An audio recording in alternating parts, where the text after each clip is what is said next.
consumption in Ascots. Okay, thanks very much, Shrikant, for joining in and highlighting for us all of your top recommendations right here on the show. Meantime, on the index, we're inching back towards that high of about 78.88 on the index for now, up by about 40-odd points and picking up steam as we speak. The story for the broader end of the market, though, as flagged off from the forward go, is at a complete contrast with what's going on with the frontline indices.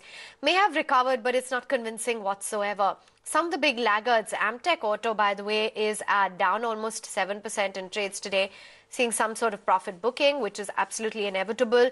Castex follows suit. Gujarat Gas is down and out. ERA Infra, McLeod Russell is at about 161. There's PTC2, which is down and out. Parsanath Developers, Soba Developers, Monsanto, even Tata Elxsi is currently in the red. It's very minimal gains for even some of the movers on the upside when it comes to the small cap index. Whirlpool only seeing a meager move of 1.5%. OMDC, NIIT Tech, Shoppers Stop, Wockhardt is doing fairly well. Suzlon, Balrampur Chini. Those are some of the other movers. But let's keep it with some more recommendation on Traders 20 that you can watch out for.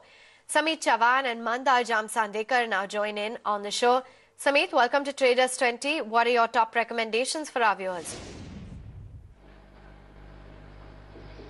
Good morning, Aman. We have two buying candidates in our list. First one would be Coal India for a target of 357 and stop loss can be kept at 330.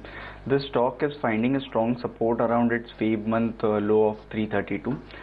Recent correction from the levels of 360, 365 precisely halted around this important support zone, and the stock is now bouncing higher.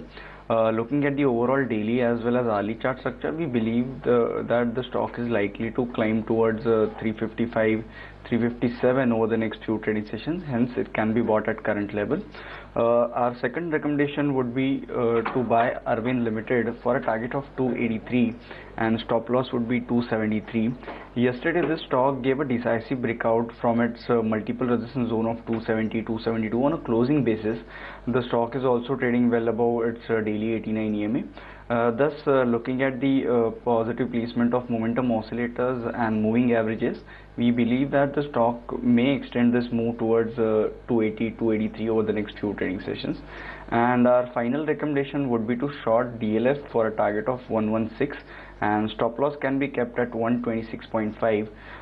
Since last 3 to 4 weeks, this stock has been oscillating within the boundaries of rising wedge pattern. Yesterday, the stock faced a resistance around 126, 127, which was the resistance zone, and today it has given a breakdown from this pattern on the downside. Thus, looking at the chart structure, we expect the stock to slide towards 116, 115 over the next few trading sessions, and stop loss can be kept at 126.5. Okay, that's the call coming in from Samit. Buy in Coal India, thumbs up on Arvind. DLF, though, is a sell recommendation. Meantime, let's get in some more recommendations going from Mandar Jamsandekar and take us through in these volatile markets ahead of the big event. Which are the top stocks you're monitoring? Good morning. My first stock is Tech Mahindra. I have a long in it. The reason for this is Tech Mahindra is showing strength on short-term as well as intraday charts. On the short-term charts, it's made a Sangam formation, which means all the short-term averages are meeting at a point and they're moving upwards. This suggests that the price is going to display good strength in the movement that's going to happen in the short-term coming days. The stock has a resistance at 553. On the intraday charts, the price is also moving nicely in the intraday trade, making higher tops and higher bottoms. And that's the reason why I have a long with a stop loss of 541 for a target of 552 in the intraday trade. My second stock is Bharat Forge. I remember last time we had discussed a major level in this stock at around 1010. This level was broken yesterday, which suggests that some more downsides are possible in this stock. The next major support is at 875 and 840.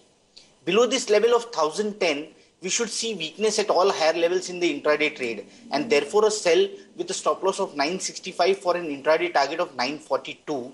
And my last stock is State Bank of India. This again, I believe last time we had discussed the level of 235, which was acting as a major support in this stock for the last 1 year, right from May of 2014 till September of 2015. and this support was broken on 2nd of September. Therefore, in technicals, what happens is when a support is broken, it becomes resistance. And in the last 9 trading sessions, we've seen the price again move up to test this resistance. And right now, we're trading at that level itself. And therefore, I believe as the price trades at this resistance, we could see selling coming in, and therefore a sell in this counter with the stop loss of 239 for a target of 232. Okay, that's the call coming in from Mandar. Some interesting picks to watch out for. Thanks very much, gentlemen, for joining in on T20. But now let's get going with commodities, tell you some of the important strategies and how things are shaping up. Manisha Gupta joins in. And Manisha, ahead of the crucial Fed meet, what's going on in the commodities universe?